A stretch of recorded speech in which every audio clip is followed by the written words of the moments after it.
పిఠాపురంలో పవన్ కళ్యాణ్ గెలిస్తే పేరు మార్చుకుంటా అన్న ముద్రగడ పద్మనాభం పేరు మార్చుకుంటే సరిపోతుందా? నిజంగా సవాల్కి న్యాయం జరిగినట్టేనా? దీనిపైన మనతో పాటు సీనియర్ జర్నలిస్ట్ సత్యమూర్తి గారు ఉన్నారు. వారిని అడిగి తెలుసుకున్నాం. సార్ నమస్తే. నమస్కారం అండి. సార్, ఎలక్షన్స్కి బిఫోర్ చాలామంది చాలా రకాలైనటువంటి సవాళ్ళు వదిలారు. అది అయిపోయింది. పిఠాపురం ఒకటే చాలా బాగా ఫేమస్ అయింది, ఎందుకంటే సవాళ్ళ మీద సవాళ్ళు జరిగింది. ముద్రగడ పద్మనాభం అసలుకి జ్ఞానంతో చేశాడా అజ్ఞానంతో చేశాడా తెలియదు, కానీ పిఠాపురంలో పవన్ కళ్యాణ్ గెలిస్తే నా పేరు ముద్రగడ పద్మనాభ రెడ్డిగా మార్చుకుంటా అని చెప్పేసి అయితే అన్నారు. అయితే అనుకున్నట్టుగా తను మార్చుకున్నాడని చెప్పి చెప్పుకుంటున్నాడు. సో ఇది సరిపోతుందా? నిజంగా పిఠాపురం చేసిన సవాల్కి ఇది న్యాయం జరిగినట్టేనా? దీన్ని ఎలా చూడాలంటారు? అసలు ముద్రగడ పద్మనాభం అనే ఒక వ్యక్తి ఒక మూర్ఖుడు, ఏమీ చేతకాని ఏమీ చెయ్యలేని ఒక అసమర్థుడు. ముద్రగడ పద్మనాభం ఏ పనైనా ఈ రోజు వరకు అతను రాజకీయాల్లోకి వచ్చిన దగ్గర నుంచి ఏ పనైనా సక్సెస్ఫుల్గా చేశాడా? కాపు ఉద్యమం నడిపినప్పుడు దాన్ని ఏమన్నా సక్సెస్ చేశాడా? అతను మంత్రిగా పనిచేసినప్పుడు ఏమన్నా కొత్త కొత్త విషయాలు ఏమన్నా ప్రజలకి చేసి చూపించాడా? లేదు. కిర్లంపూడిలో ఆయన సొంత ఇంట్లో ఉన్నప్పుడు ఏదన్నా పక్కవాడికి సహాయం చేశాడా? ఏమి చేశాడు అంటే ఏ కార్యక్రమం అయినా సక్సెస్ఫుల్గా చేశాడు. ఇది నేను సక్సెస్ఫుల్గా చేశాను ముద్రగడ మార్క్ ఏమైనా అని ఏమన్నా చెప్పగలుగుతాడు. అటువంటిది ఏది ముద్రగడ పద్మనాభం జాబితాలో లేదు. మంత్రి పదవిని కూడా మధ్యలో వదిలేసి వచ్చేసాడు. అప్పుడు అనుకున్నారు ఇతను ఏదో పెద్ద సిన్సియర్ కావాలి, అందుకని మంత్రి పదవి వదిలేశాడు అనుకున్నారు. అట్లా చాలా కాలం ప్రజల్ని భ్రమంలో పెట్టిన వ్యక్తి ముద్రగడ పద్మనాభం.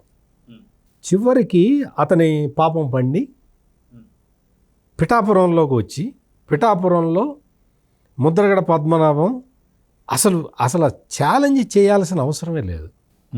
జగన్మోహన్ రెడ్డి ఫస్ట్ జగన్మోహన్ రెడ్డిని ఏమడిగాడంటే, పిఠాపురంలో నా కొడుకు పోటీ చేస్తాడు, అతను నా కొడుకు పోటీ చేస్తాడు, కొడుక్కి సీట్ ఇప్పించండి అన్నాడు. అంటే వైసీపీలో దీని మీద జగన్మోహన్ రెడ్డి 2-3 డిస్కషన్లు చేశాడు. చేసి లేదు కాకినాడ ఎంపీగా నువ్వు పోటీ చేయాలి, నీ కొడుకునేమో అసెంబ్లీకి పోటీ చేయాలని ఒక సందర్భంలో అనుకున్నారు. ఆ తర్వాత లేదు నువ్వే పిఠాపురంలో పోటీ చేద్దు కానీ అని చెప్పారు. ఏదైనా కానీ అందరి దగ్గర డిపాజిట్లు తీసుకున్న జగన్మోహన్ రెడ్డి ముద్రగడ పద్మనాభానికి మాత్రం బోనస్ ఎక్స్ట్రా ఇచ్చాడు. అంటే అతనే డబ్బులు పెట్టుకునేలాగా ఆఫర్ ఇచ్చాడు ముద్రగడ పద్మనాభంకి. నీ ఖర్చు అంతా నేను పెట్టుకుంటాను, నువ్వు పోటీ చేయని. ఎందుకు అంత ఆఫర్ ఎందుకు ఇచ్చాడు అంటే, పవన్ కళ్యాణ్ తెలుగుదేశం పార్టీతో కలిసి పోటీ చేస్తున్నాడని వచ్చిన తర్వాత కాపు ఓట్లని ఎలా చేల్చాలి, కాపు ఓట్లు ఈ తెలుగుదేశం జనసేన మధ్యలో మార్పిడి కాకుండా ఎలా ఆపాలి, అడ్డుకట్ట వేయాలి అని ఆలోచిస్తే జగన్మోహన్ రెడ్డికి ముద్రగడ పద్మనాభం దొరికాడు. అందుకని ఎదురు కట్నం ఇచ్చి కొనుక్కున్నాడు. కొనుక్కున్న తర్వాత ఏ కారణం వల్ల ముద్రగడ పద్మనాభం కొడుక్కి టికెట్ ఇవ్వలేదు, ముద్రగడ పద్మనాభానికి టికెట్ రాలేదు. అక్కడ తీసుకొచ్చి పిఠాపురంలో వంగా గీతని నిలబెట్టాడు. వంగా గీతని నిలబెట్టిన తర్వాత వంగా గీతని గెలిపించాల్సిన బాధ్యత ఒక మండలాన్ని ముద్రగడ పద్మనాభానికి ఇచ్చి, ఈ మండలంలో నువ్వు మెజారిటీ తీసుకురా అని చెప్పారు. వాళ్ళ నాయకుడు జగన్మోహన్ రెడ్డి. అంటే నేను అంతకు ముందు డీటెయిల్స్లోకి నేను పోవట్ల, కావాలనే పోవట్ల. చంద్రబాబు నాయుడు కాపులకి రిజర్వేషన్ ఇవ్వటం, జగన్ ఏమో నేను అసలు కాపులకి రిజర్వేషన్ ఇవ్వనని చెప్పటం, ఇవన్నీ జోలికి నేను పోవట్లే. కాపులకి మేలు చేసిన చంద్రబాబు నాయుడికి వ్యతిరేకంగా ముద్రగడ పద్మనాభం పనిచేయాలని నిర్ణయించుకున్నాడు. అది నీ అవగాహన, ఎవరికి అభ్యంతరం ఉండదు. నువ్వు ఏ పార్టీలో చేరితే ఎవరికి పట్టింది? నువ్వు కాపులకి ద్రోహం చేసిన వ్యక్తితో కలవాలి అని నిర్ణయించుకున్నావు. రాజకీయ నిర్ణయం తీసుకో, నీ ఎవడు అడ్డుకునేవాడు ఉండడు. కాకపోతే నువ్వు అక్కడ చేరిన తర్వాత నువ్వు చేసిన పని ఏంటి? నువ్వు ఇప్పుడు పవన్ కళ్యాణ్ ఇప్పుడు పిఠాపురంలో గెలిస్తే డిప్యూటీ సీఎం అవుతాడు, చాలామందికి తెలుసు. పవన్ కళ్యాణ్ గెలిస్తే డిప్యూటీ సీఎం అవుతాడు. నువ్వు గెలిస్తే ఏమవుతావు? అవుతావా? డిప్యూటీ సీఎం అవుతావా? జగన్ ఇస్తాడా? నేను దగ్గర రానిస్తాడా? నేను దగ్గరికి రానిచ్చాడు అసలు? అతని అవసరానికి పవన్ కళ్యాణ్ని కొట్టడానికి నిన్ను ఒక అస్త్రంగా ప్రయోగిద్దామని స్ట్రాటజీ వేసి నిన్ను తీసుకొచ్చాడు. నీ గొప్పతనమేం కాదు. నువ్వేం చేయాలి? వైఎస్ఆర్ కాంగ్రెస్ పార్టీ ఆదర్శ పార్టీ ప్రపంచంలో కల్లా, అసలు ఆదర్శవంతమైన పార్టీ, ఆదర్శవంతమైన అభ్యుదయ భావాలు ఉన్న వ్యక్తి జగన్మోహన్ రెడ్డి అని జగన్మోహన్ రెడ్డిని నువ్వు అసలు 24 గంటలు ఎడతెరిపి లేకుండా పొగుడుకో, ఎవరికి అభ్యంతరం లేదు. కానీ నువ్వేం చేసావు? కాపు జాతి నీ వెనక ఉన్నది అన్న నమ్మకంతో కాపు జాతి మొత్తాన్ని జగన్మోహన్ రెడ్డికి తాకట్టు పెట్టడానికి ప్లాన్ చేసావు. నువ్వు కాపు జాతిని జగన్మోహన్ రెడ్డికి తాకట్టు పెట్టే క్రమంలో పవన్ కళ్యాణ్కి నువ్వు ద్రోహం చేయటానికి నువ్వు ముందరకు వచ్చేసావు. అంటే నీ స్వార్థం కోసం కాపు జాతిని జగన్ వైపు మళ్లించటానికి కుట్ర పన్నావు. ఆ కుట్రలో నువ్వు ప్రధాన పాత్ర పోషించావు. ఇప్పుడు ఇదంతా రాజకీయ గేమ్ అనుకుందాం, పర్సనల్గా తీసుకోవాల్సిన అవసరం లేదు. నువ్వు రాజకీయాన్ని రాజకీయంలాగా చేయాలి. నువ్వేం చేసావు? పర్సనల్కి తెచ్చావు. పర్సనల్కి తీసుకొచ్చిన తర్వాత నాబోటి వాళ్ళు మాట్లాడటం కాదు, ఏదో జర్నలిస్ట్గా మనం ఏదో మాట్లాడటం కాదు. నీ సొంత కూతురు నిన్నేమన్నది?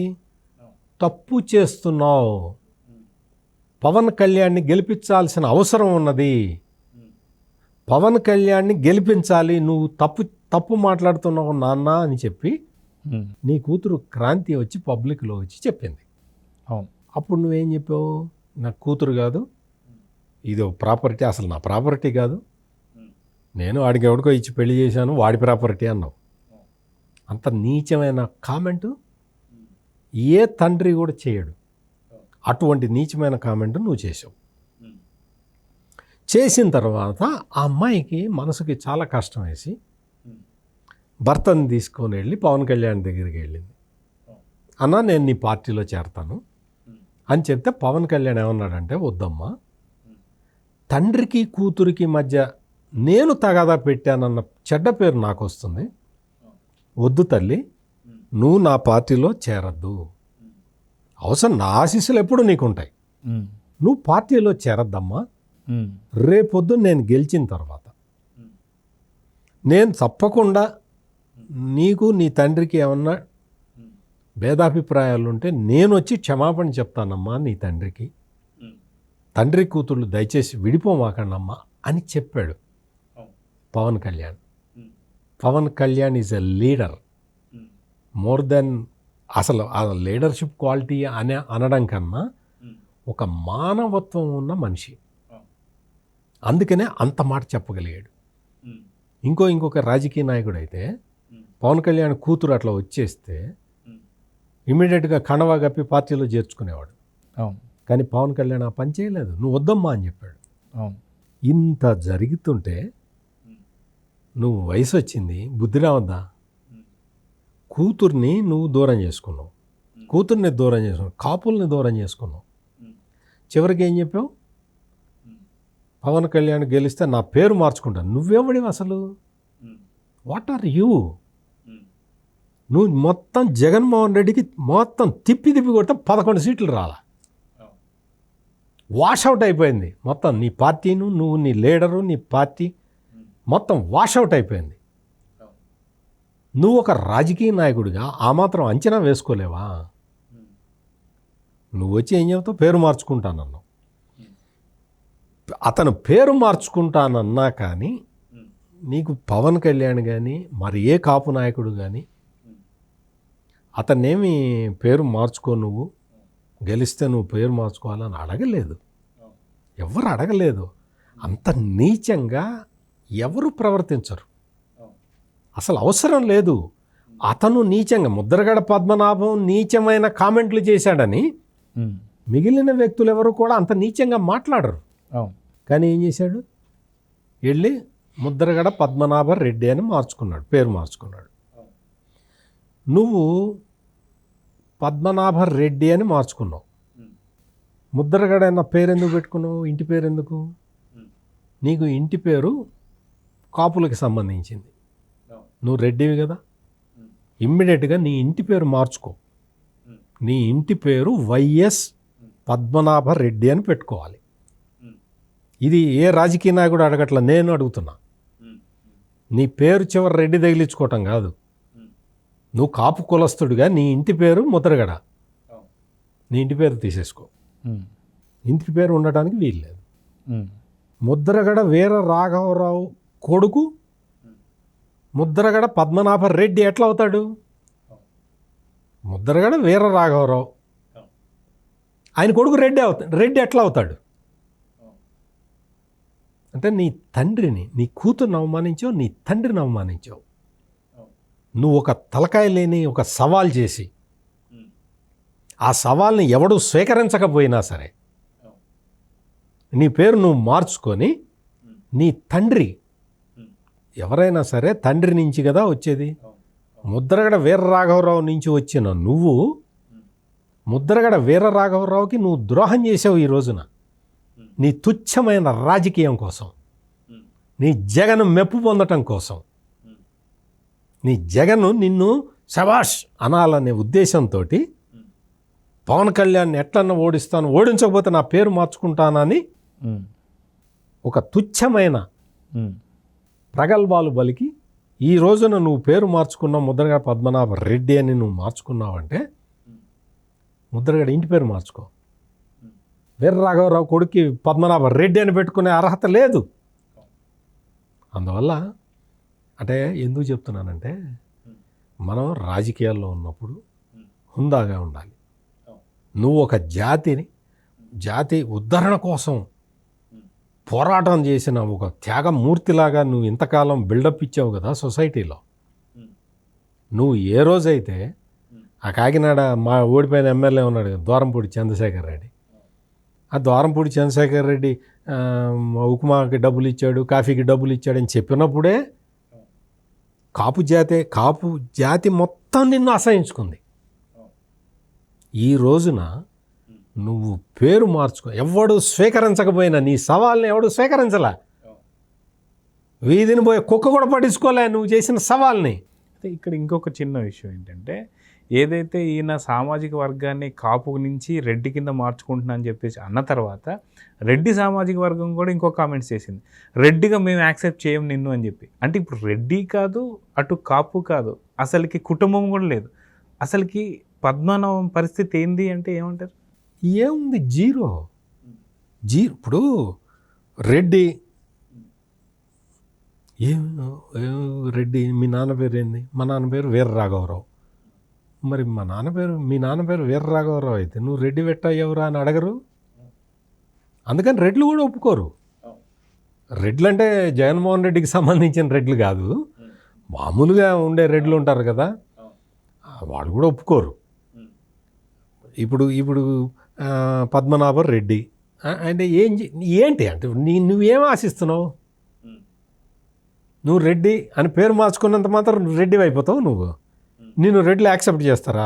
ఈ తరహా పిచ్చి రాజకీయాలు వ్యక్తిగతంగా చేసుకొని అసలు తన పరువు తాను తీసుకుంటూ ముద్రగడ పద్మనాభం చేస్తున్న ఈ పిచ్చి పనులని ఆంధ్రప్రదేశ్ ప్రజలే కాదు, మొత్తం దేశంలో ప్రపంచంలో ఉన్న ఏ కాపు వ్యక్తి కూడా, ఆ కాపు సామాజిక వర్గానికి చెందిన ఏ వ్యక్తి కూడా హర్షించట్లేదు. అందుకనే ఈ రోజున పవన్ కళ్యాణ్ డిప్యూటీ సీఎం అయ్యాడు. రాష్ట్రానికి 21 మందిని ఎమ్మెల్యేలుగా నిలబెడితే 21 మంది గెలిచారు. 100% స్ట్రైక్ రేట్. నీకు మరి అంత ప్రజలు ఆ విధంగా పవన్ కళ్యాణ్ని ఆదరించినప్పుడు నువ్వేం చేయాలి? అయ్యా నేను తప్పు చేశాను, తప్పు మాట్లాడాను, నా వయస్సుకి తగని మాటల్ని నేను మాట్లాడాను, నన్ను కాపు జాతి క్షమించండి, ఏదో రాజకీయంగా ఏదో పేరు మార్చుకుంటాను అన్నాను అని క్షమాపణ చెప్పి, కాపు జాతికి క్షమాపణ చెప్పడం ఒకటి, రెండోది వ్యక్తిగతంగా పవన్ కళ్యాణ్కి క్షమాపణ చెప్పాలి. పవన్ కళ్యాణ్కి క్షమాపణ చెప్పాలి. అతను ముద్రగడ పద్మనాభం చాలా సెన్సిటివ్ పర్సన్ కదా, చాలా సున్నిత హృదయుడు కదా. మరి సున్నిత హృదయుడికి నేను సలహా ఇస్తున్నా, నువ్వు ఇప్పటికైనా నువ్వు పేరు మార్చుకోండి, నీ పేరుతోటి మాకేం పని కానీ ఎవరికేం పని కానీ, నువ్వు ఒక వ్యక్తిగా నువ్వు పవన్ కళ్యాణ్కి నువ్వు క్షమాపణ అడుగు. పవన్ కళ్యాణ్ క్షమిస్తాడు, ఆ గ్యారంటీ నేను ఇస్తున్నా సుమా. పవన్ కళ్యాణ్ తరఫున నేను గ్యారంటీ ఇస్తున్నా. నువ్వు అడుగు, క్షమించమని అడుగు, పవన్ కళ్యాణ్ క్షమిస్తున్నాను అని చెప్పి మీ ఇంటికి వస్తాడు. ఇది నేనేదో పవన్ కళ్యాణ్తో మాట్లాడి చెప్పట్లా, పవన్ కళ్యాణ్ మనస్తత్వం ప్రకారం నేను చెప్తున్నా. నువ్వు క్షమాపణ చెప్పు, ముద్రగడ పద్మనాభరెడ్డి, ముద్రగడ కాదు పద్మనాభరెడ్డి, నువ్వు పవన్ కళ్యాణ్ క్షమాపణ అడుగు, నేను రిక్వెస్ట్ చేస్తా. నాకు కూడా కాంట్రాక్ట్స్ ఉంటాయి కదా, నేను రిక్వెస్ట్ చేస్తా. లేదండి ఆయన మీకు క్షమాపణ చెప్పాడు, మీరు ఒక్కసారి ఆయన ఇంటికి వెళ్ళరండి అని నేను కూడా చెప్తా ఒక్కసారి. అందుకని ఈ ముద్రగడ పద్మనాభరెడ్డి పేరు మార్చుకోవడం, గజెట్లో పబ్లికేషన్, ఇవన్నీ కాదు, ఈ చెత్త ఇవన్నీ కాదు. తక్షణమే కాపు జాతికి క్షమాపణ చెప్పాలి, పవన్ కళ్యాణ్కి క్షమాపణ చెప్పాలి. సో చూద్దాం సార్, మీ సవాల్ని ఖచ్చితంగా స్వీకరించి ఆయన పెద్దరికాన్ని. నేను ముద్రగడ పద్మనాభాన్ని కాదు, నేను సవాల్ చేయను, సూచన చేస్తాను సార్. మీ సూచనని ఆయన అంగీకరించి ఖచ్చితంగా ఇదన్నా సరే నిలబెట్టుకుంటే కొద్దిగానే మర్యాద నిలబెట్టుకున్న వారు అవుతారు. చూద్దాం ఏం జరుగుతుంది. నమస్తే. నమస్కారం.